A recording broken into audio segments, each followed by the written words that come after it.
如果你還在熬夜睡不着覺，不妨刷上一集解壓助眠的城堡改造，它是炎炎夏日的一劑解暑良方。趕緊拿好你電量 75% 左右的手機，把左腳輕輕搭在右膝上，調整至最舒適的姿勢，開啟今晚的睡眠之旅。自從達芙妮接手城堡以來，就有了永遠都幹不完的活，但她和伊恩從不抱怨。之前為了防止野鹿闖入破壞花園，他們利用鐵絲網臨時修補了護欄。前陣子伊恩點亮了焊接技能，現在終於可以開始更換更結實的金屬護欄了。他們首先要將舊的鐵絲網給拆除，由於底部有鋼筋固定，拆卸過程並不如想象中順利。於是他們開來了鏟車，綁上扎帶，一端固定在鋼筋上，另一端綁在鏟車的鏟斗。隨着鏟車緩緩後退，鋼筋終於被一點點拔出地面。接着他們找一截足夠長的鐵柵欄，正好可以修復空缺的部分。但是鐵栅欄比預想的要重許多，两人合力也無法搬动，所以只能先將其從中間給鋸開。現在搬運起來就輕鬆了許多。在開始安裝之前，還需要把底部多余的鐵桿給鋸掉，而後再根據相應的位置，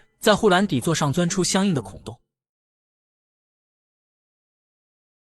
接着就可以直接把鐵柵欄給制冷起來。伊恩熟練地操控着焊槍，一頓火花四濺的哔哔哔之後，崭新的金屬護欄便穩穩地立在了花園邊緣。一直以來，達芙妮都想清理城堡的屋頂，但如果搭腳手架人工清理，不僅麻煩，而且費用也不低。經過多方打聽，終於找到了更加經濟實惠的解決方案，僅需一個人就能獨自完成。工作人員首先拼接好超長的刷子，而後爬到人字梯上，就可以輕鬆夠到高處的瓦片，開始一寸一寸的清理積攢多年的青苔。之後再通过无人机将水槍升至高空，對準屋頂進行沖洗。在高壓水槍的沖刷下，青苔混着泥土紛紛墜落。旁邊的鐘樓由於多年無人清理，上面的哥哥歐利給早已把入口封住。趁着清洗屋頂的機會，達芙妮讓工人順便將上面的糞便給清理乾淨。這也是達芙妮第一次爬到鐘樓上，整個城堡的全貌盡收眼底，這種感覺簡直讓人着迷。雖然鐘樓的頂部框架是用木材搭建，但經歷了100年的風雨依舊堅固如初，這讓他們感慨萬分，仿佛觸摸到了時間的厚重。接下來達芙妮計劃將鐘樓修復一下，然後再去淘一個舊鐘給掛上。每年夏天，他們的鄰居都會來免費幫忙修剪花園的草坪，然後再把乾草給打包帶回去餵馬，這也給伊恩省了不少事。在除草時，他們還發現了一只烏龜，為了防止其被除草機壓扁，伊恩貼心地把它給轉移到了護城河邊。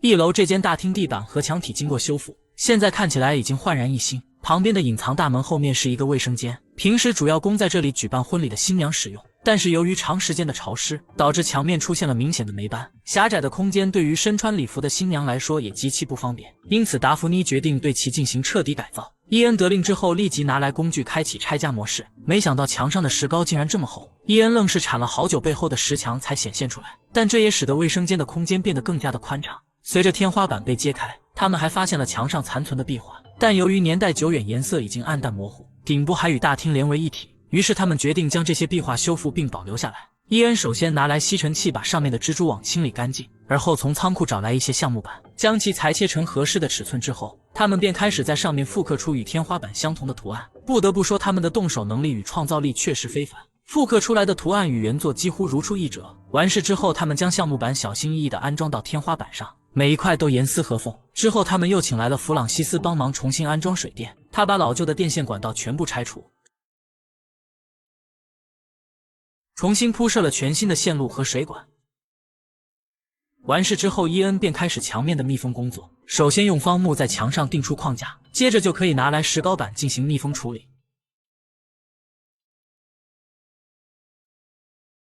與此同時，托尼也前來幫忙修復護城河旁的城牆。由於他們之前清理了生長在上面的植物，導致城牆出現了許多的裂縫。這些裂縫不僅影響美觀，還存在一定的安全隱患。托尼仔細檢查每一處破損，然後用特制的砂漿進行填補，確保結構的穩固與安全。